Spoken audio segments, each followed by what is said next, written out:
¿Qué es el escalado multidimensional y cómo lo aplicamos en bioestadística? Pues bien, para entenderlo, recordemos nuestro ejemplo anterior. En Futurama hay un capítulo donde Fry se come un sándwich en una gasolinera y pilla unos parásitos que en lugar de enfermarlo, lo vuelven más cachas y más listo. Para el ejemplo, inoculamos estos parásitos a 15 individuos y miramos si podíamos identificar a quienes les había afectado bien y a quienes no les había dado ninguna propiedad especial. Usando las distancias de Jaccard vimos que podíamos identificar los individuos a los que los parásitos les habían conferido estas habilidades y a quienes no. Además, pudimos ver que los anticuerpos más presentes en los individuos con estas capacidades correspondían a los anticuerpos anti-rey gusano. En el siguiente ejemplo vimos que utilizando los perfiles de anticuerpos anti-rey gusano y usando las distancias numéricas como las euclidias o Manhattan, podíamos identificar individuos según si el parásito les hacían más guapos, más listos o más cachas. Después hicimos una reducción de la dimensionalidad con el método de la PCA y vimos que los individuos se separaban en 4 clústeres de esta manera, unos dominados por la componente principal 1 y otros dominados por la principal 2. Además vimos que la PC1, el anticuerpo que tenía más peso, era el anticuerpo 1 y en la PC2 el anticuerpo 3. ¿Qué más podemos hacer? Pues bien, se nos ha ocurrido una nueva idea. Hemos hecho un panel de anticuerpos contra el rey. Ahora lo que podemos hacer es agrupar estos anticuerpos por su diana. Por ejemplo, agrupar los anticuerpos de la corona, que serán el anticuerpo 1, 2 y 8, contra el cuerpo, que serán el 3, el 5 y el 7, y así para el resto, como la capa, la espada y la cabeza. Ahora bien, haciendo estas agrupaciones podemos seguir separando nuestros grupos. Para ello podemos hacer dos cosas, o bien una matriz de presencia y ausencia, en la que hay individuos que tienen o no anticuerpos contra esa parte. Por ejemplo, Fry no tiene para P1, que sería la cabeza, pero sí tiene para P2, que sería el cuerpo. Esto lo representaríamos como 0 si no hay ningún anticuerpo y 1 si hay como mínimo un anticuerpo. O si no, otra manera de representarlo sería con una matriz de abundancias.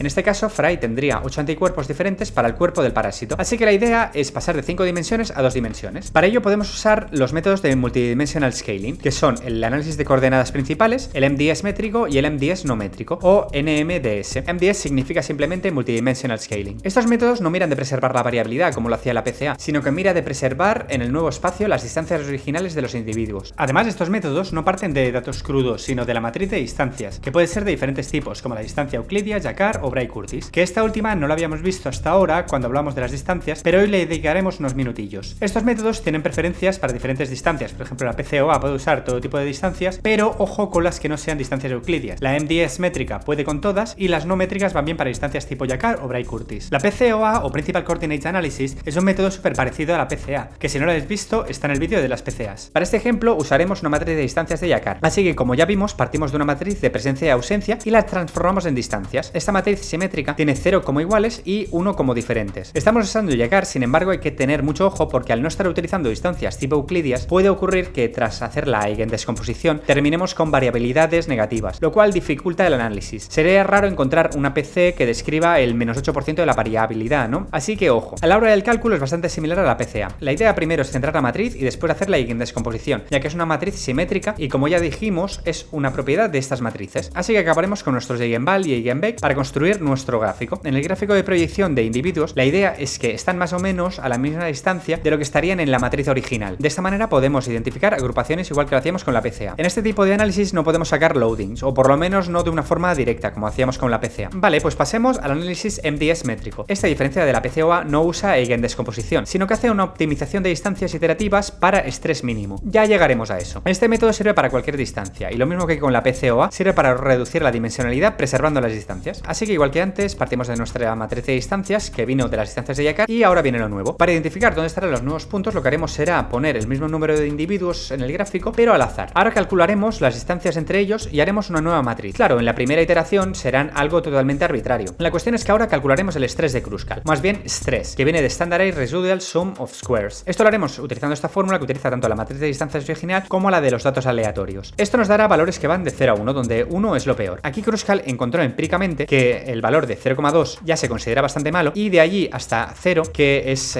básicamente un índice perfecto. Hay diferentes maneras de calcular el estrés, como Kruskal, que es este que acabamos de ver, como el de Liu, Salmon Mapping o Shepard. Lo importante es que tras calcular el estrés lo que haremos será un algoritmo para minimizar el estrés, como Gradient Descent o Smakov. Terminaremos con los puntos colocados. Los ejes ahora pasan a llamarse MDS. Estos ejes solo sirven para representar, no explican nada de variabilidad. Vale, pero si hay una PCOA, ¿para qué vamos a liarnos con una MDS? Pues antes hemos mencionado que la PCOA a veces, cuando no son distancias euclidias, puede dar variabilidades negativas, lo cual enrarece un poquillo el análisis. MDS no se va a quejar utilizando cualquiera de las distancias que conocemos. Vale, pues vamos a pasar al siguiente MDS, que es el no métrico. Primero tenemos que ver qué es eso de métrico y no métrico. Primero, ¿cómo se define la distancia métrica? Pues la distancia es positiva entre dos puntos, después da igual si lo miras del punto 1 al punto 2 o del punto 2 al punto 1, la distancia será la misma, y al final, por ejemplo, la distancia entre el punto L y F, que serían Lila y Fry, ha de ser inferior o igual a la distancia entre F y B y B y L. Esta última condición es la que no es es necesario que se cumpla en un MDS no métrico. Aquí ya no nos interesan las distancias entre individuos, sino su orden. A nivel de cálculo es bastante similar al MDS métrico, pero con algunos cambios. Aquí entra el parámetro disparidad, que es la distancia ajustada al ranking y que respeta la monotonía, y una función de regresión isotónica, que es la que asegura que se respete la monotonía de los datos. Así que a la hora de hacer el cálculo se considerará la disparidad para calcular el estrés. Y después lo mismo, posiciones iniciales al azar, cálculo de estrés, minimización de estrés y listo. Así terminaremos con este gráfico donde los ejes siguen sin explicar la variabilidad, pero que tienen las mismas posiciones que cuando hicimos la PCA, PCOA, MDS métrico, etc. Estos datos parecen ser muy fieles. Este tipo de análisis lo usaremos cuando no nos importe la distancia, pero sí el orden relativo entre los individuos. Antes de terminar, vamos a echarle un ojo a la distancia Bray-Curtis. Esta es una distancia que mide diferencias entre abundancias. Se usa mucho en ecología y en análisis de microbioma. En principio es numérica, pero tiene una ventaja respecto a otras distancias, y es que las matrices de abundancia a menudo encontramos muchísimos ceros o valores repetidos. Este tipo de distancias no penaliza tanto este tipo de datos repetidos y ceros. Por ejemplo, en esta tabla, si miramos a Bender, se verá muy penalizado si usamos distancias euclidias. Para hacer Bray-Curtis utilizaremos esta fórmula que considera la abundancia relativa entre dos individuos por la abundancia total entre los dos individuos. Así que vamos a ver qué pasa con nuestros resultados. Primero dijimos de mirar las acoplaciones de individuos cuando teníamos la presencia o ausencia de anticuerpos. Contra cabeza, cuerpo, espada. La matriz de ausencia-presencia la pasaremos a distancias de Yakar y usaremos el método de la PCOA. Vemos que los grupos están bien separados como cuando hicimos la PCA. Guapos, inteligentes, cachas y triple bonus están bien separados. ¿Qué pasa cuando utilizamos la matriz de abundancia? Bueno, esta matriz representa cuántos anticuerpos de cabeza y cuántos de cuerpo tiene cada individuo. Para ello transformaremos la matriz de abundancias a matriz de distancias de Bray-Curtis y luego aplicamos el método de Non-Metrical MDS. Y aquí sale algo un poquillo más interesante. El grupo de triple bonus se ha separado en dos y ahora tenemos 5 grupos. Esto podría ser algo guay, rollo que en unos son más guapos e inteligentes o que en otros son más inteligentes y cachas, o quién sabe. Lo importante es que todos estos métodos se separan bien. Y eso ha sido más o menos qué es el análisis de Multidimensional Scale y cómo lo aplicamos en bioestadística.